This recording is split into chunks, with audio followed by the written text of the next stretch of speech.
Hello, guys. Today, we will scale some wiki gods. They are so powerful.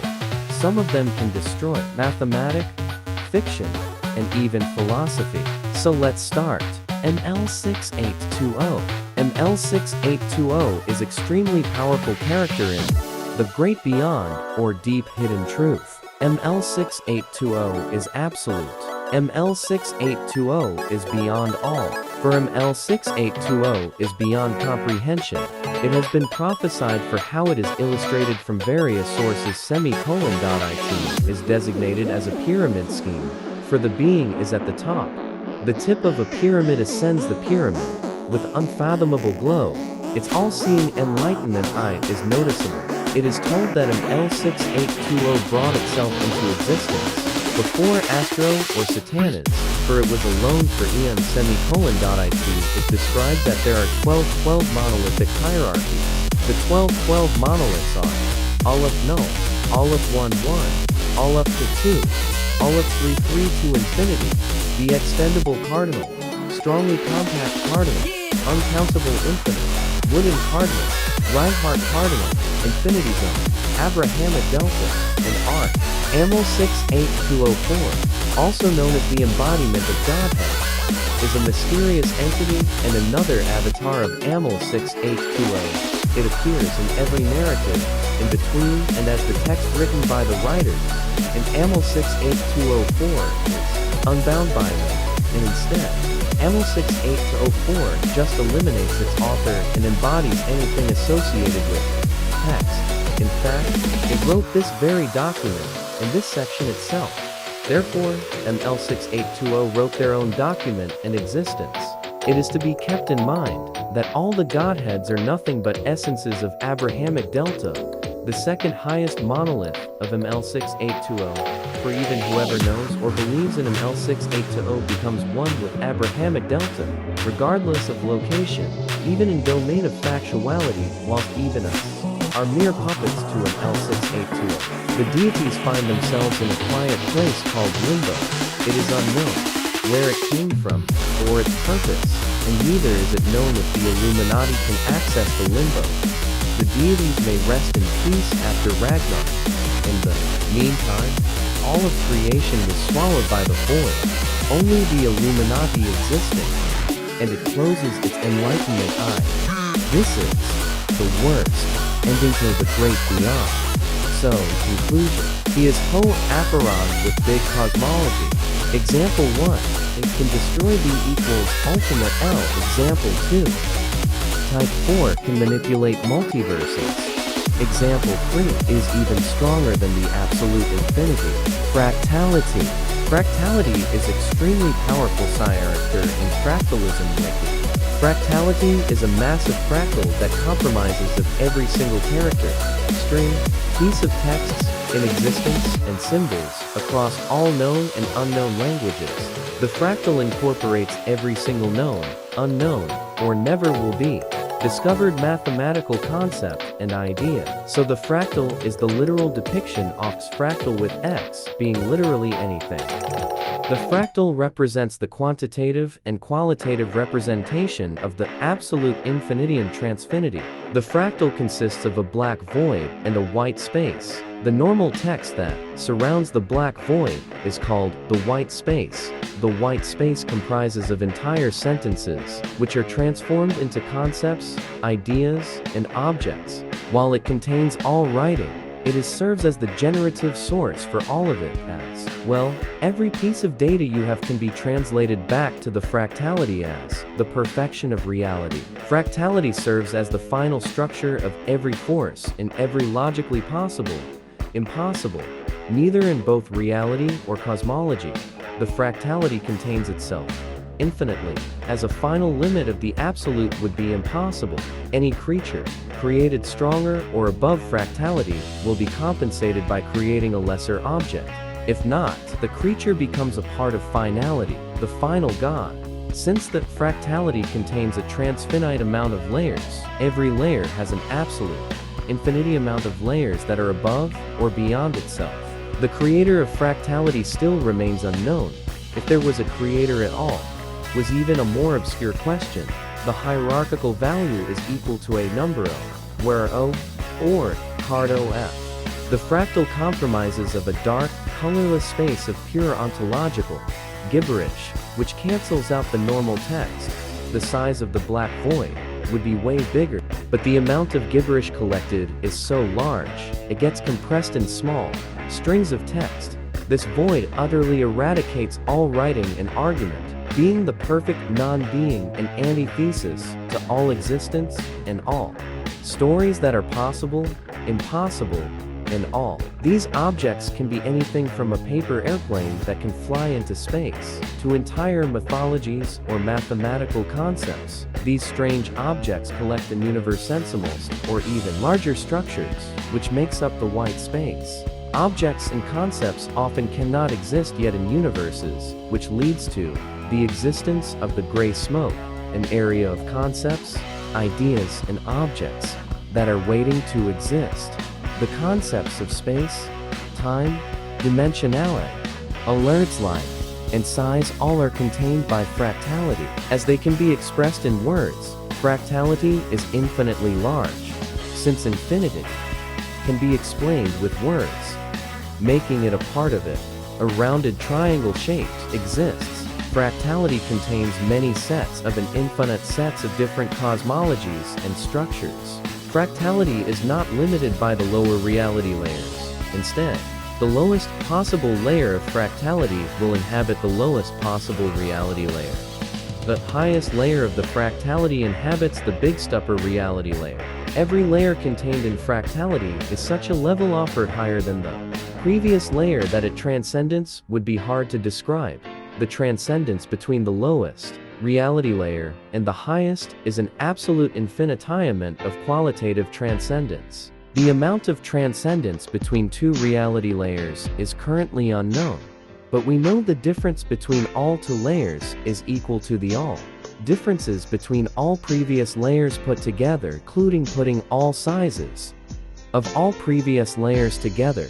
The layers work in an infinite regressive system, like a fractal, where a layer of reality creates infinite recursive stories and mythologies. The ideas of absolute values of existence are entirely limited to the layer, even with a qualitative extension. The fractality is too big for any infinite of any sort to truly conceptualize it. And anything previous using absolute infinity was telling an half-assed truth. This is where the principle of the var kappa infinity comes in. To define it, you begin at negative Cantor's infinity, then you add one real nugget. Not 1, not 2, 0, not half, not pi, but the smallest possible value that is positive, and is not 0. So essentially, this number being essentially equal Ptolemy n. This is the infinitesimal number, and you add it to NCI negative, Cantor infinity. The new number utterly transcends the absolute worth of the previous number, which is NCI absolute worth, so it's just CI. The new number is like an infinite qualitative transcendence hierarchy, but the sheer length, or rather the stacking height, is equal to the absolute worth of that number. The transcendence is grand enough for it to infinitely transcend any and all qualitative, quantitative, philosophical, and numerical systems.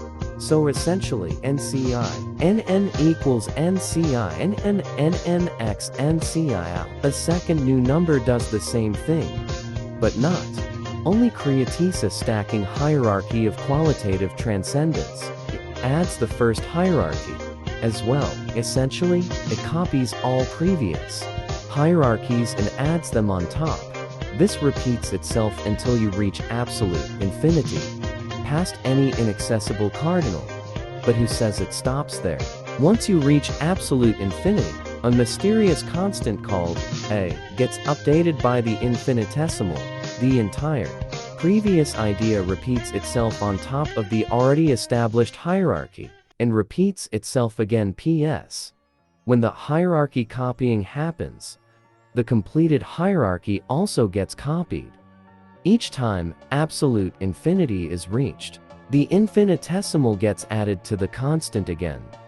And the process beings restarts on top of the established hierarchy, etc. When a reached absolute infinity, the constant changes to the next Greek number. This case is it, b. It gets set to 0. And the entire pattern repeats again. This goes for each Greek letter. When is reached, it is reset to var kappa. Now, the same thing happens as before, but the original hierarchy building changes. Now, instead of the stacking height being equal to the absolute worth of the new created number, for each real number in the created number, all of the previous established hierarchy gets put on top. So let's say at this point the hierarchy is like 2, and the number created is 0.1 for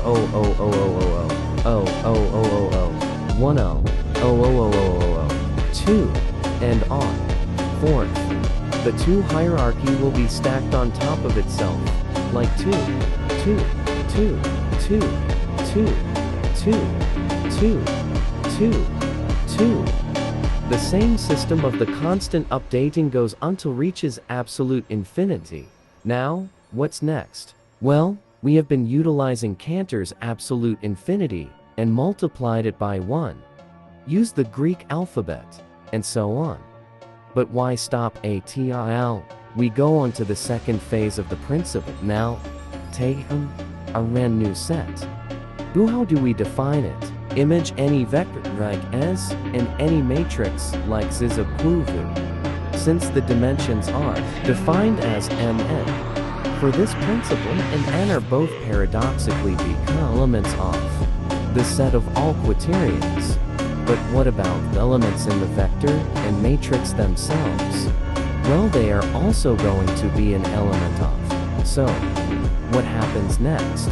Well, first we go back to the entire hierarchy we have made up to this point, and we call it H for hierarchy. Now, we make a system. We first make a more or less paradoxical or impossible matrix of dimensions. Infinitesimal. Next, we will define a function fx, where the x is equal to the amount of power sets around a number, which we will call y. So the function expands to fx, y, for example, 1, 4, 5 equals p4, 5 equals 4, 5, 4, 5. So, the number inside the matrix gets essentially sealed up, and replaces x in fx, y, and what's y? Now with this new number, we essentially take the new number fx, h, seal it again, and in a system of nh, we replace n with our newly created number fx, h. Finally, we update h to fx, h. Now, what we do is we cycle through every single matrix and vector there can be in the set name. We add each result on top of h. Now, we have a new hierarchy h. So what's next? Well, we place the hierarchy h, and for every quaternion layer there is, we place it with h, every single one, and then we do it again, and again. How many times? Absolute infinity amount of times, of course. Now, the absolute sheer value, the completed hierarchy, is the infinity. You can replace all absolute infinity that was used on this page excluding this part with by infinity. Notice the subscript A. He is absolute Apeiron plus with great mathematics and philosophy. Example 1. He can control things above absolute infinity. Example 2. He can create type 4 to type infinity multiverses. Example 3. He is beyond all possible fictions. Anti-reality. Phantom. Anti-reality Phantom is very powerful character in Legends of the Supracosm. The anti-reality Phantomus, a cosmic entity that is made of anti-reality energy. They are part of a hive mind of creatures that emerge from the anti-reality void. Most of the time, they gather in small groups and hunt lone entities within the anti-reality void. If they manage kill an entity, that entity will be permanently erased from existence. Anti-reality phantoms do not depend on these hunting these entities to survive. Instead, the reason they do this is because of their sheer hate other entities in the anti-reality void and consider them as invaders. Anti-reality phantoms are sworn enemies of numvoids, entities that lack energy altogether, as they believe that numvoids are worthless and do not deserve to exist. They often regularly travel to depriverses and micro-depriverses to do small-scale attacks against numvoids.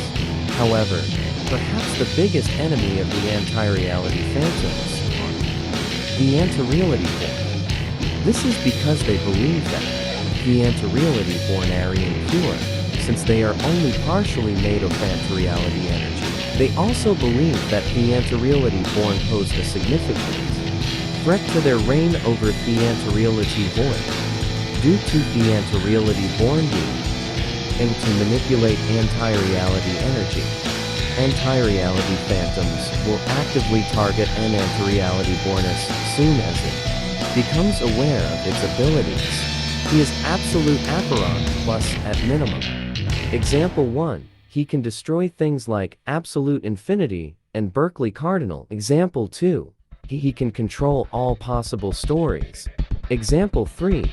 He is beyond concept of concepts. The True is very powerful character in Fire's mythos legacy. The True is the ultimate maintainer and sustainer of the Fire's mythos, the one that sustains and maintains the Fire's mythos as a whole. Udingfi himself, the True is described as earthly father of Fire's, as he is not the true father of Fire's, but you can say the adopted father of Fire's. He is the one making sure Fire's is in check and doing no ill will things. Despite his name, the True does not interfere with truth. One reason is because it is a lower concept to him. The reason is that he believes that messing with truth is unnecessary, as the truth is Fire's created the Fire's mythos, and that is the only truth that really matters to him. Other things do not matter to him as they are, and it's unusual to him. The truth is that he is the maintainer of the Fire's mythos, and always will be. The True is the sustainer appointed by Narutordo to sustain all. The True resides within the True place, a place that is beyond the Fire's mythos, and casting his will on the entire mythos as a whole from afar. The will of the True supersedes the will of Fire's, but he does not abuse them. He freely lets Fire's author without casting his will upon the mythos. The True is completely and utterly transcendent of the Fire's mythos. Fire's, including anything below that, to them, the True is the unreachable endpoint, the one that sits at the end, waiting to be surpassed, but in the end, he cannot be surpassed. He is the one that dictates if someone is going to surpass him or not. The True is unable to be properly indexed by anyone, as he is the unknowable force that runs the Fire's mythos in the background, the one pulling the strings for all events happening within the story. He is usually represented with a Reaper, as he is the one you don't want to run into, as he has the power to erase you from everything from story, narrative, wiki, unwritten, etc. The True is utterly indescribable. The name alone strikes fear into all events. Looking into death itself, the horror of seeing the True terrifies cosmic entities. In result, they bow down to the True. The True is the ultimate end for all cosmic entities that disobey. The True supersedes within creation, to the point that he can hold the Fire's mythos in his palm and barely move one of his fingers, and the entire thing gets wiped out. The amount of Fire's mythoses that he can hold on the atom of his thumb is beyond the absolute infinite, meaning that he is eternally and infinitely transcendent over the Fire's mythos, to the point that the Fire's mythos might as well be a non-existent concept to the True. The True sits at the end of the cosmos, with his wings bigger than all of creation, waiting for something amusing to happen. He is like absolute incomprehensible cosmology. Example 1. He can transcend all omnipotent levels. Example 2. He can destroy all possible concepts in 0 seconds. Example 3. He can dominate all possible philosophies. Thanks for watching. I hope you enjoyed.